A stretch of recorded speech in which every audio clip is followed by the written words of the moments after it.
Hello everyone, मैं हूं Ram sir और के प्राइम क्लास में आपका बहुत बहुत स्वागत है। और आज हम लोग सीखने वाले हैं किसी भी संख्या का वर्गमूल कैसे निकालते हैं, स्क्वायर रूट कैसे निकालते हैं, जिसके लिए हमने 3 प्रश्नों को लिया है। और 3 प्रश्नों से जो मेरा बेसिक कॉन्सेप्ट है वो बहुत स्ट्रॉन्ग हो जाएगा और आपको कभी भी कहीं जाने की जरूरत नहीं पड़ेगी और आपको आज के बाद भूलना भी नहीं पड़ेगा। सबसे पहली बात जो मेरा क्वेश्चन होता है कि सर वर्गमूल जो निकाला जाता है वो 2 विधि से निकाला जाता है। कितना विधि से निकाला जाता है? 2 विधि। पहला जो विधि होता है वो भाग विधि होता है और दूसरा जो मेरा विधि होता है वो अभाज्य गुणनखंड विधि से निकाला जाता है।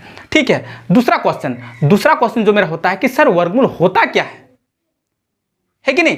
तो वर्गमूल एक ऐसी संख्या है, वर्गमूल एक ऐसा संख्या होता है जिसे प्राप्त करने के लिए, जिसे लाने के लिए हमको समान संख्या को, सबसे बड़ा कॉन्सेप्ट यहां है सर, जो मेरा समान संख्या है ना उसको आपस में क्या करना पड़ता है? गुना करना पड़ता है।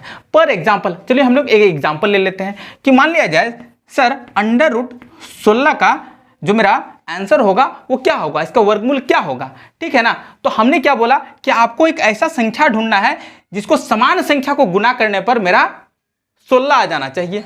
तो सर वो जो संख्या है ना, तो देखो तो हम लोग 4 को 4 से गुना करेंगे तो 16 आएगा कि नहीं? बिल्कुल आ जा सके। और क्योंकि ये संख्या मेरा क्या है सर, समान संख्या है, एक जैसा संख्या है। क्लियर है। तो इसका जो आंसर होगा क्या होगा, यानी कि 4 आंसर होगा सर। दोनों संख्या के बदले हमको एक बार लिखना पड़ता है। तो इस तरह से हमने अपना कॉन्सेप्ट को क्या कर लिया है, क्लियर कर लिया है। तो चलिए सीधे हम लोग प्रश्न पे हिट करते हैं। किस पे हिट करते हैं? प्रश्न पे हिट करते हैं। और हम लोग आज देखने वाले हैं अभाज्य गुणनखंड विधि। ठीक है ना। तो जो मेरा तीनों प्रश्न है उसको हम लोग अभाज्य गुणनखंड विधि से वर्गमूल निकालेंगे। एक बाय एक करके हम लोग सॉल्व करेंगे। सबसे पहला कि सर थोड़ा सा और कॉन्सेप्ट में जाएंगे ना, तो सर अभाज्य संख्या क्या होती है? तो अभाज्य संख्या वैसी संख्या होती है जो किसी भी संख्या से विभाजित नहीं होती है, किसी का पहाड़ा में नहीं आता है। जैसे सर होता है 2, 3, 5, 7, 13 और बहुत सारा अभाज्य संख्या। तो क्या ये किसी का पहाड़ा में आता है? ये संख्या किसी के पहाड़ा में नहीं आता है। ये सिर्फ एक से कर सकता है और खुद के टेबल से कर सकता है और किसी से नहीं कर सकता है। और इन्हीं संख्याओं से हमें गुणनखंड निकालना है। ठीक है ना। तो चलिए हम लोग सबसे पहला क्वेश्चन लेते हैं, 64 का अभाज्य गुणनखंड क्या होगा। ठीक है ना। यहां पे सबसे पहले देखिए 64 का जब हम लोग अभाज्य गुणनखंड निकालेंगे तो यहां पे सबसे पहले किससे डिवाइड लगाना है? 2 से लगाना है। ठीक है ना। 2 से कितना बार में लग जाएगा? 32 बार में ये पूरा कट जाएगा। फिर से मेरा क्या हो जाएगा? 2 से ही लगेगा और 16 बार में मेरा पूरा कट जाएगा। फिर 2 से लगेगा और 2 का पहाड़ा में 16 कितना बार में? 8 बार में आता है। फिर 2 से लगेगा, फिर ये 4 बार में पूरा कट जाएगा। फिर 2 से लगेगा और 2 बार में पूरा कट जाएगा और फिर 2 से लगेगा और 1 बार में ये पूरा कैंसल आउट हो जाएगा। क्लियर है ना। अब क्या करना है, अब हम लोग को साफ साफ लिखना है कि जो मेरा 64 का जो गुणनखंड जो संख्या है उसको पूरा लिख देना है। यानी कि मेरा कितना है? 1 2 3 4 5 6 6 तो 2 गुना 2 गुना 2 गुना 2 गुना 2 गुना 2, यानी कि 1 2 3 4 5 6। हाँ, मैंने सब संख्याओं को उतार लिया है। अब तुमको ये करना है कि यहाँ सबसे पहले जोड़ा इसका बना देना है, पेयर बना देना है। क्या बना देना है? पेयर बना देना है। तो ये मेरा पेयर बन गया। ठीक है। और दोनों संख्या के बदले हमको सिर्फ एक बार लिखना है, 2। ठीक है। फिर यहाँ गुना का साइन देंगे। फिर ये दोनों के बदले क्या लिखेंगे? एक बार सिर्फ हम लोग 2 लिखेंगे। और फिर यहाँ दोनों संख्याओं के बदले हम लोग सिर्फ एक बार 2 लिखेंगे। और जैसे ही तीनों संख्याओं को हम लोग गुना करेंगे ना तो मेरा कितना आ जाएगा? 2 दूना 4 दूना 8, मेरा आ गया 8। यानी कि सर √64 का जो मेरा आंसर होगा ना वो 8 होगा सर। कितना होगा? 8 होगा। तो इस तरह से अभाज्य गुणनखंड विधि से हमने बहुत ही आसानी से इस प्रश्न को सॉल्व कर लिया है।